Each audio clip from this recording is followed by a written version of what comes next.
Cuan, cuan, we be getting money.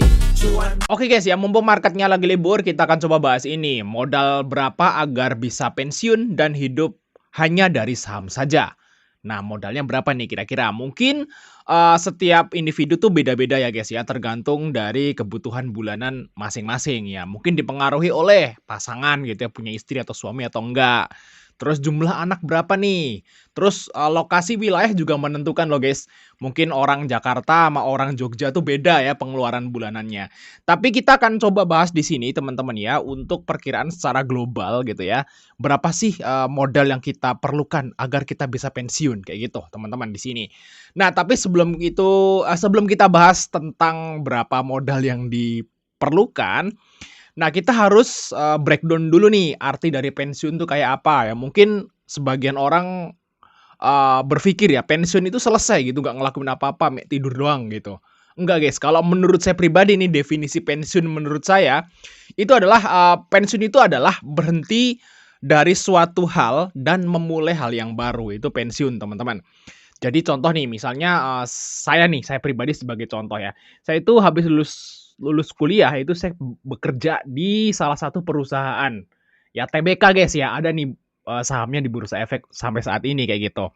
Nah, saya itu bekerja beberapa tahun setelah lulus kuliah dan saya mengundurkan diri atau resign kayak gitu. Nah, terus habis itu saya nggak kerja lagi.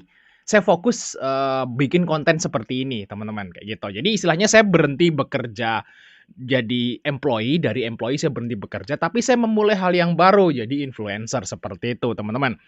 Jadi itulah yang dimaksud dari pensiun. Mungkin teman-teman semua, masih bekerja nih di, perusahaan kayak gitu. Nanti kalau, keluar dari situ, ya jadi wira swasta misalnya, itu termasuk pensiun guys.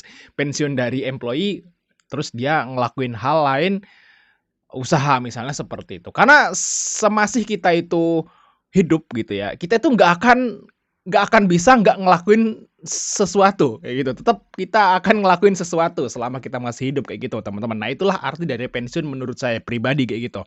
Oke guys ya, dan kita akan coba, apa namanya, breakdown ya, berapa modal yang dibutuhkan teman-teman semua untuk pensiun ya. Mungkin habis, teman-teman bekerja sebagai employee beberapa tahun, mungkin belasan tahun, puluhan tahun, pengen berhenti gitu ya, modalnya kira-kira berapa biar kita itu bisa fokus mancing tiap hari gitu ya. Mungkin teman-teman, "Wah, gue kalau udah pensiun mau mancing aja." Ya berarti kan berhenti dari karyawan terus, melakukan hal yang baru yaitu mancing, fokus mancing. Tetap aja guys melakukan sesuatu yang baru, walaupun sesuatu yang baru itu nggak terlalu menghasilkan.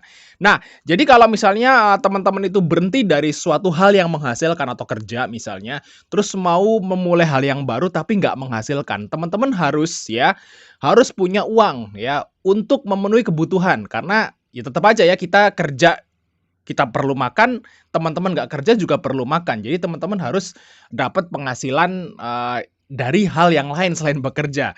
Nah, salah satu cara adalah dari saham, teman-teman, namanya itu passive income.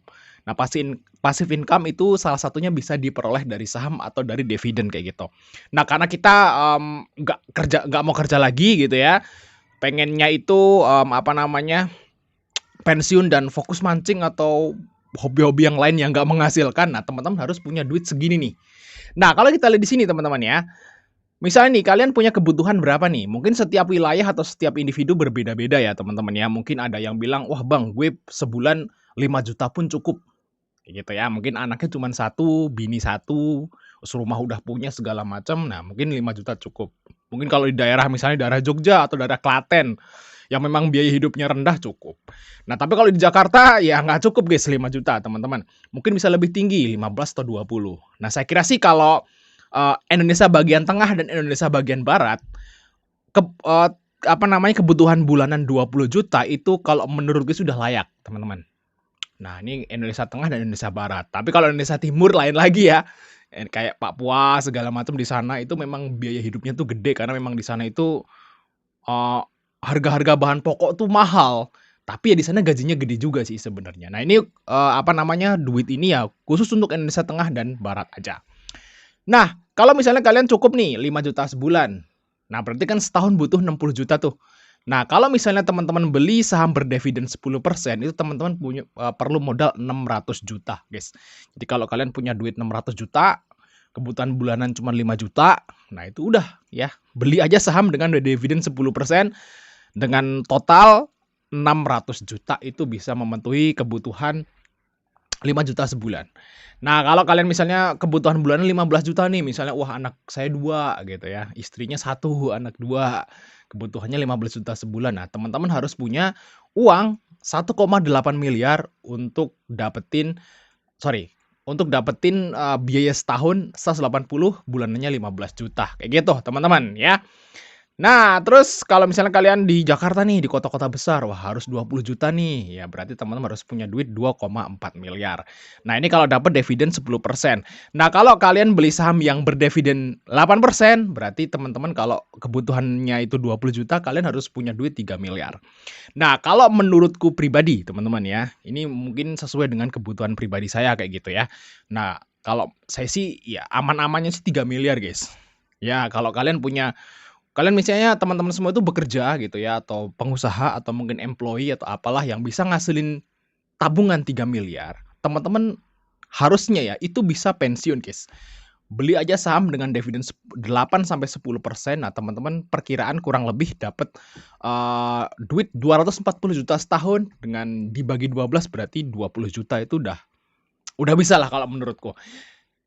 Ya ini menurut saya pribadi, teman-teman ya. Jadi kalau pensiun ya 3 miliar lah kurang lebih itu bisalah pensiun kayak gitu. Dengan mungkin 1 istri, 2 anak itu harusnya sih bisa. Sampai misalnya sampai kuliah cukup-cukupin sih seharusnya bisa, kayak gitu ya.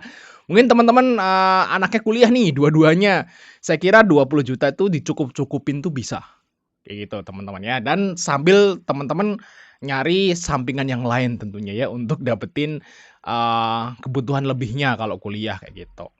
Nah segini guys, kalau menurutku pribadi 3 miliar bisalah buat, pensiun enak nih di Indonesia bagian barat. Nah syukur-syukur teman-teman, tinggalnya di daerah dengan, pengeluaran rendah. Nah ciri-ciri daerah dengan pengeluaran rendah itu adalah lihat dari UMR guys, lihat dari UMR. Kalau misalnya teman-teman, di daerah teman-teman itu UMR-nya rendah, misalnya cuma 2,5 untuk saat ini atau 2,5 juta ke bawah, nah itu biasanya, harga-harga barang di situ juga rendah. Kayak gitu teman-teman. Karena kalau di saham guys ya, di saham, itu kalian mau hidup di Jakarta, atau kalian mau hidup di Jogja gitu ya, atau kalian mau hidup di Magelang misalnya, atau di Klaten, Sragen, yang biaya hidupnya itu rendah, itu sama teman-teman. Karena dividen yang diterima tuh sama. Jadi alangkah baiknya sih pindahlah ke daerah yang mempunyai, biaya hidup rendah, kayak gitu teman-teman. Itu jauh lebih bagus. Oke, terus, Bang, gimana cara dapetin dividen 10% dari saham? Banyak banget, guys.